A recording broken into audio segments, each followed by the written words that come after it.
गरीब सहाबी हजरत साद अंसारी नबी करीम की बारगाह में मिलने के लिए आए। उन्होंने जब नबी पाक के सामने हाथ किए ना मिलाने के लिए, कुर्बान जाएं, उन्होंने हाथ पीछे करना चाहा पर मेरे नबी ने उनका हाथ थाम लिया। हुजूर ने जोर से पकड़ लिया। उन्होंने एक दफा चाहा, फिर असल में आप समझे नहीं ना मैं क्या कह गया हूं, यानी हुजूर ने हाथ थाम लिया, यानी नबी करीम ने उनका अपने दस्ते मुबारक से हाथ पकड़ लिया। सहाबी खामोश हो गए।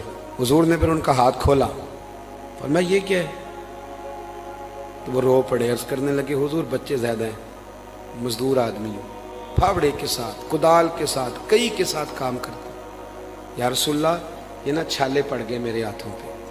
हजरत अब्दुर्रहमान इब्न औफ कहते हैं कायनात ने, धरती ने वो नज़ारा भी देखा कि जिस रसूल के कदम चूमने के लिए जिब्रील झुके, उस महबूब ने मजदूर का हाथ चूमना शुरू कर दिया।